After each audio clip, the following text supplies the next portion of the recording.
Started from the bottom, now we here. Started from the bottom, now the whole team here. Started from the bottom, now we here. Started from the bottom, now the whole team here. Boys tell stories about the men. Hi and welcome. This is Damon Bruce, and you're watching 2K Sports. Welcome to Los Angeles, California for tonight's game here at the Staples Center. It's time for the NBA. Live on 2K Sports. A quick check now at the starting lineups for both teams. First, for the Pacers, George Hill at the 1, Paul George at the 2. And starting 7'2", one of the true giants in the game, another great big man out of Georgetown, Roy Hibbert.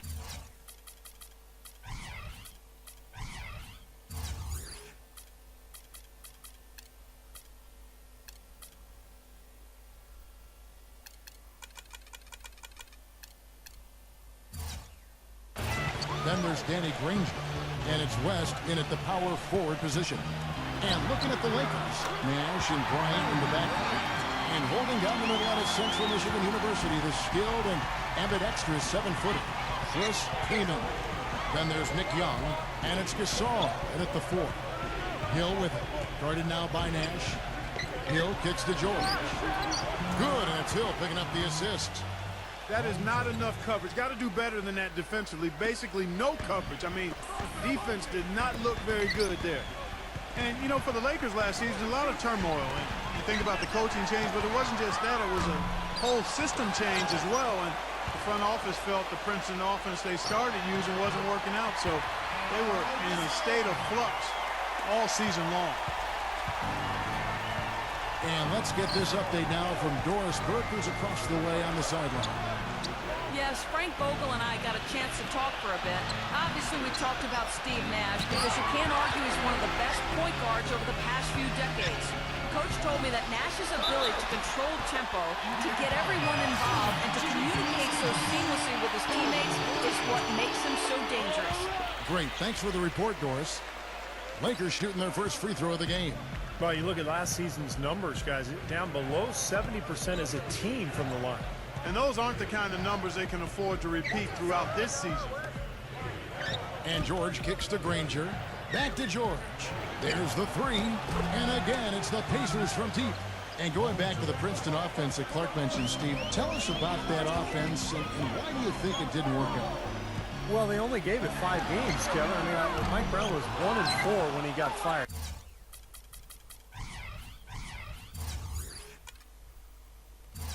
And that's impossible to install an offense and expect it to work that quickly. So, I mean, I think the offense would have been fine if they had given it time and given Mike Brown some time to install it. Here's Young. The shot is off, so Indiana will take it the other way. Granger passes to George. Tries again. Granger misses. The defense was ready for him that time, and they had to be. He is so powerful in the lane. Here's Kobe. Oh, look out. Wow, we're going to remember that one for a while. I know I will, Kevin. That was special. Oh, man, that was a circus dunk. First quarter of ball, almost 2.5 minutes in.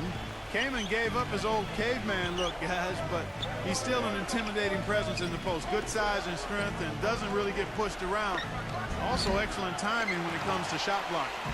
Well, the shot was there for him, and he had to take it. I don't care if he didn't convert it. He's got to take that every time. And Granger with the block. The drive by Hill. The Pacers shooting their first shots from the stripe in this game. And you look at the numbers from a year ago, guys, this is a club that hit about 75% of its free throws. So he gets them both. For Los Angeles, they've gone 50% from the field to this point, 4 of 8. For 3, Kobe. It's rebounded by Indiana. And Chris Kaman skilled offensively. Ambidextrous, finishing inside, and a good mid-range shooter. Yeah, I think he's really good offensively. He's got a lot of skill. He's tough to handle. The question mark with him is defensively. You know, his weak side rotations can be late. He's never really been, you know, a center that you kind of solidify your defense around. Jordan Hill, he's checked in for Chris Kaman.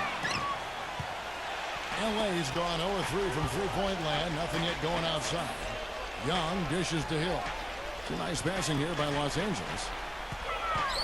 Here's Kobe. And the officials whistle a foul on the shot. The bucket's good. He'll throw to the line. But his body control is what I notice. I think that jumps off the page when you watch him play. Even with the defender draped all over, he's able to find a way to get to the rim and get the shot to go in. And you know, he is an extremely skilled player attacking off the dribble, too. I mean, he's got a great pull-up jumper as well, Steve. Luis Scola. He's checked in for the Pacers. Granger kicks to Hill. Again missing Hill. Lakers leading by 4. Lets it go from 11. And the basket by Kobe. Kobe's got 12. This switch has definitely been flipped to on this quarter, guys. One thing that always translates from team to team is defense. No matter who you play, if you can challenge shots and bother shooters and play together, you'll win, and that's why the Pacers had so much success against Western teams last year. You can see the eye contact there. Gave a little nod and then burst to the rim for the alley-oop slam. No doubt, Clark. A pair of teammates with a terrific feel for each other out on the floor. And what a play to make in a close game, a potential momentum builder. Hill, and he banks in the layup. That rebound and the follow kind of typify what he's all about. Just gritty, determined play. Hill against Nash. Hill kicks it to West. The feed to Granger. The jump hook gets it to go. And over the last decade or so, it's usually been the Western teams getting the better of the Eastern teams more often than not. But the Pacers are able to be the exception because of their defense, as you were talking about. Yeah, if you can defend and rebound, you can beat anyone at any time on anybody's floor. And I think the Pacers were able to do that last year, 18-12 against the West. And that only trailed Miami as far as the Eastern Conference teams and their success against the West. And some changes here for the Pacers. Chris Copeland's checked in for West. And Stevenson comes in for George. And it's Watson in for George Hill. Nash kicks to Keenan. Shot's good. Well, their plan of attack has been pretty clear to see. You get the ball inside and just take it strong to the hoop. Be dominant in the lane. Well, the defense has been very slow to adjust. I mean, that's 10 straight points now inside. That's good. Watson's got his first bucket in this one. Guys, that time he went for the fancy finish for us there, man. That was sweet. Blake kicks to Johnson. The dish now to Hill. And the Lakers tack on 2 more.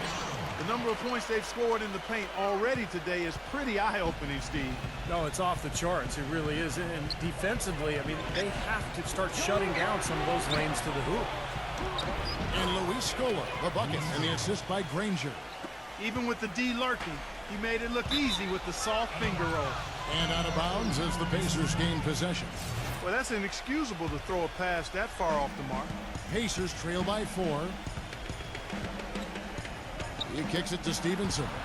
And he dunks it down. This game's going to take a big swing.